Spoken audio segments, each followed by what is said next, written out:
People in Black Hollow don't talk about the truck unless the sun is up. And even then, they lower their voices. It's not superstition, it's memory. Everyone who's lived there long enough has heard it at least once. The low, dragging growl of an engine that shouldn't run anymore. A sound like metal choking on its own breath. A sound that crawls through fog and settles into your bones.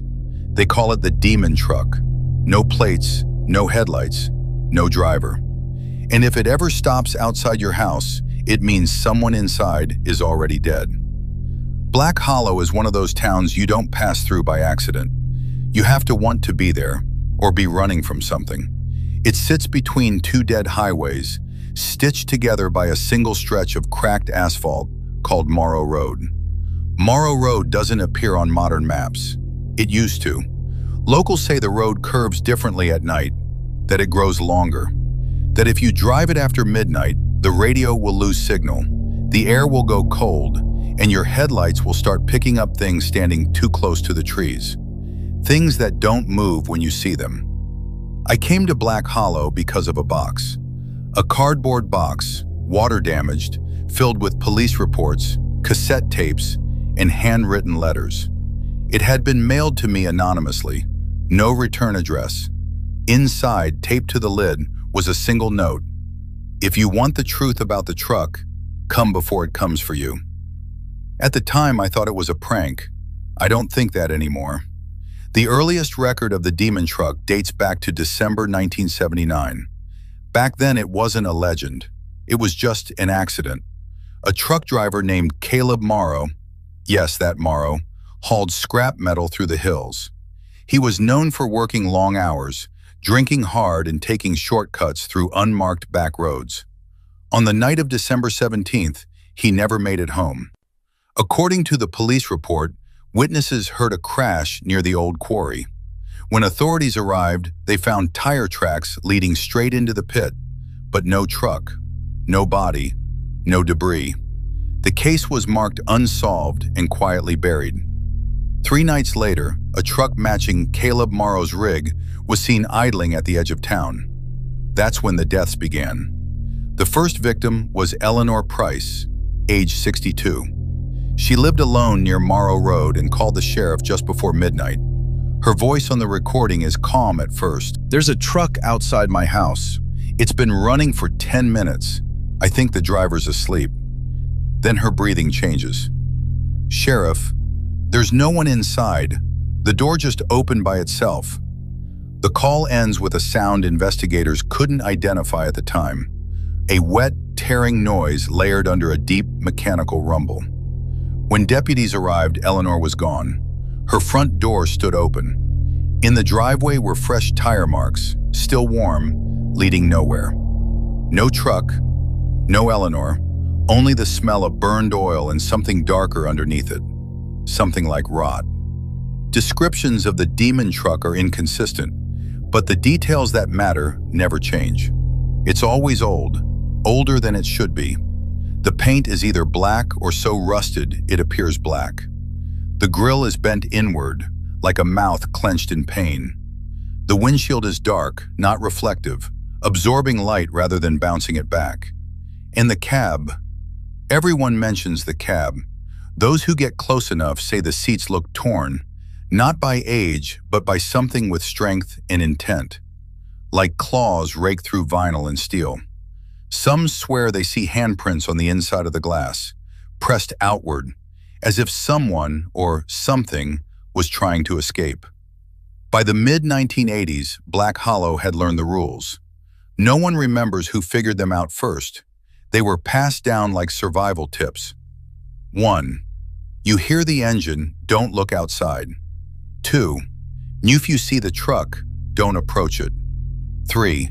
If it stops near your home, leave immediately, but never use Morrow Road. 4. You horn sounds once, it's already too late. The town tried to warn outsiders. They put up signs. They closed roads. They rerouted traffic. But the truck didn't care. It always found its way back. Sheriff Thomas Kincaid served Black Hollow for 22 years.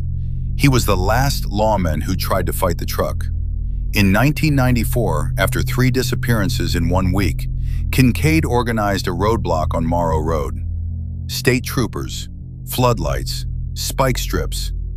At 1:13 a.m., the truck appeared. Dashcam footage shows it emerging from fog that wasn't there seconds earlier.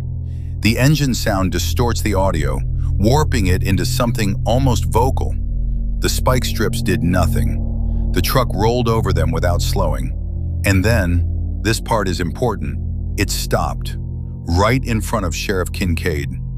Witnesses say the cab door opened. Something stepped out. The footage cuts to static. Sheriff Kincaid was found the next morning inside the truck's cab. Alive. Barely. He never spoke again. Never wrote. Never reacted to sound or light. But nurses claim that every night at exactly 1:13 a.m., he would sit up in bed, eyes wide, mouth open, silently screaming. He died 6 months later of heart failure. The truck was never found. Inside the box sent to me were 6 cassette tapes labeled only with dates. They were recorded by a man named Jonah Reed, a mechanic who lived just outside town. On the final tape, his voice is shaking. "It's not a truck anymore. I don't think it ever was. I worked on engines my whole life. This thing doesn't run on fuel." There's a pause. A distant engine noise bleeds into the background. "I saw inside the cab. There's no floor, just depth, like it goes down forever, and I can hear people down there." The tape ends with a horn blast, one long note. Jonah Reed disappeared that night. The quarry where Caleb Morrow vanished was sealed in 2003 after a sinkhole exposed something beneath the rock. Not bones, not machinery. A circle of scorched earth, 40 feet wide, etched with symbols that didn't match any known language. The stone was fused as if exposed to impossible heat, and in the center, pressed into the rock like a fossil, truck tire treads, leading downward. Geologists said it couldn't be natural.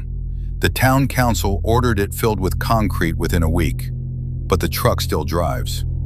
This is the part no one wants to hear. The demon truck doesn't kill randomly. Every confirmed victim had one thing in common. They were involved, directly or indirectly, in covering up the quarry incident in 1979. The sheriff, the council members, the witnesses who lied, the workers who took hush money, even family members. The truck remembers. It carries them with it. Not bodies, voices. That's why people hear whispers when it passes. That's why the engine sounds wrong. It's running on guilt. I planned to leave Black Hollow before sunset. I didn't make it. At 1:13 a.m., the engine woke me. Right outside the motel. I didn't look. I didn't move. Then the horn sounded once. My phone buzzed. A text from an unknown number. "You wanted the truth. Now get in." The engine idled, waiting. I don't remember opening the door. I remember the smell. I remember the cab being empty and full. The last thing I heard before the door closed was every voice from every tape speaking my name. Black Hollow exists. Morrow Road still stretches through the trees. And sometimes, late at night, drivers report being followed by an old truck with no headlights, matching their speed, never passing. If you hear the engine, don't stop, because the demon truck isn't finished, and it never forgets.